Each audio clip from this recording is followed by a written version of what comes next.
Hi everybody, I'm Martin Kramer. This episode is about a pattern that I've noticed lately in the IT industry. It's actually an anti-pattern, or fallacy. And I would like to call it, this shot must be a winner. Or in other words, this project must be a success, absolutely.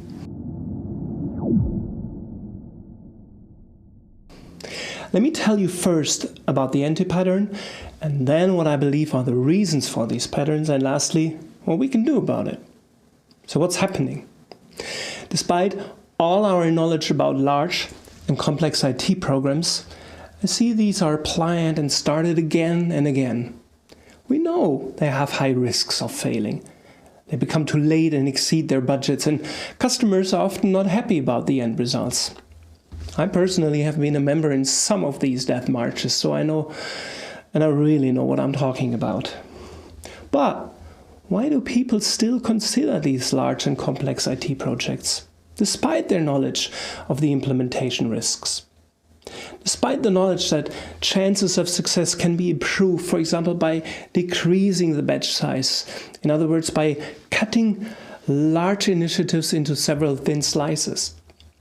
To be frank, let's acknowledge, there are some programs which are large and complex by nature. Think of building a large bridge or a train track from one city to another.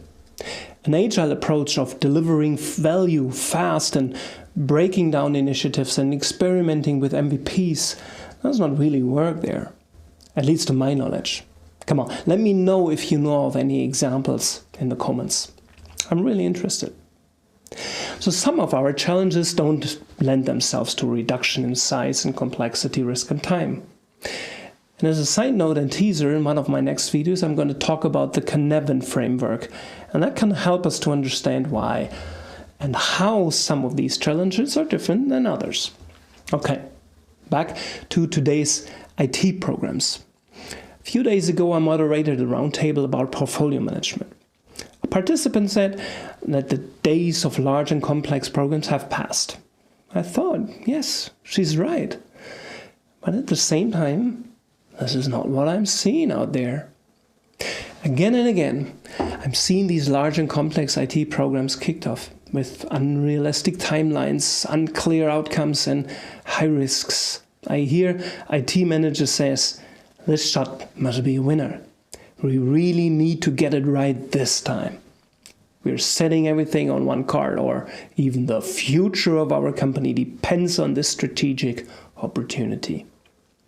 And I think, come on, you should know better. They should know about the risks of these large and complex programs. They should see the possibilities to cut off thin slices and start with MVPs, or use methods like RAT, which is risk is assumptions tested. Why don't they get it? It's all there. It's right in front of them.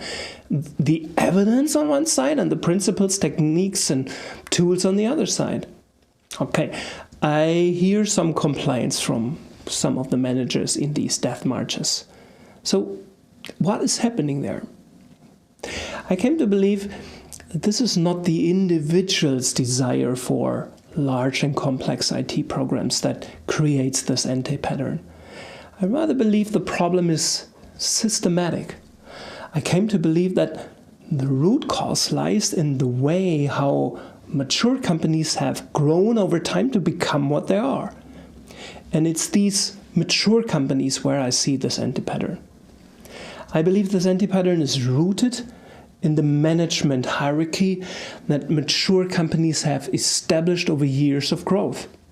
You know this management hierarchy. It's the predominant org structure in well-developed firms, and you've seen it, right? And how does it come to be?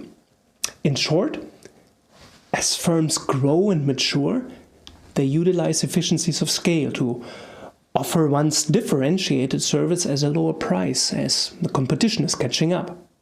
They need to in order to survive in a competitive environment. And by doing that, they create these silos. And these silos can make a firm more efficient, which is good, but also less able to change and adapt. So, management hierarchy and silos. Let's have a look at how decisions are made within the hierarchy. Decisions move up the management ranks. They bubble up. Look, managers usually don't push decisions downwards to the teams or people affected. One of the reasons is that teams usually don't have end-to-end responsibility for the services or products they create. Usually, they are not autonomous. They are dependent on the input and the alignment with other teams. It's a direct consequence of having these silos. Let's not forget why we have these silos in the first place. Within them, people can specialize. They can build deeper knowledge and skills with their peers who are working on the same kind of problems. They gather more and more work of a similar type, and thus they can automate and use pooling to become more efficient. Now, let's say one team decides to implement a certain capability or change. As this team is not autonomous, it requires support from one or more other teams or from colleagues from other departments. Thus, it's not a single team working on this initiative anymore, but people from different teams or even a coordinated effort from several teams. And therefore, the scope gets larger. And due to alignment and required handovers, the duration also increases. So it's not the team's decision alone anymore. Thus, decisions naturally move up the hierarchy. And as they become larger and larger in scope and impact, as more teams get affected, so the changes associated to these decisions naturally become more and more complex. And consequently, they also become more risky. Management is aware of that, of course. They ask the teams to go back. Go and further analyze the proposed change to make it less risky. Obviously, this well-meant task further slows down execution speed. In my practice, I've witnessed several of these analyses and feasibility studies being executed. The results were nicely prepared, but nobody actually looked at the results, since furthermore urgent questions come up in the meanwhile. So that's a large source of waste. And obviously, people doing the tedious analysis work also lose their motivation over time. As changes in mature firms take longer to implement, they also miss the chance to quickly see the impact and the results of these initiatives. So instead of learning and making further decisions based on these learnings, they need to rely on business cases and management narratives. With that in mind, I don't blame any individual for starting a large and complex program, for saying this shot must be a winner. It's the org structure of mature firms that creates large and complex IT projects. It's the system. And as long as we don't start changing the structure of the organization, digital transformations will continue to fail. And we will continue to see these large and complex projects. And many of these will fail as well. So, what can we do about this? To be frank, I'm not so sure. Digital transformations are difficult. Yet, considering the agile principle of starting small, the first thing is awareness. Awareness. Understanding the impact of the management hierarchy and silos. And seeing how it can be done differently. Seeing truly agile firms. Experiencing how autonomous teams operate. But beware of faux agile or cargo cult agile.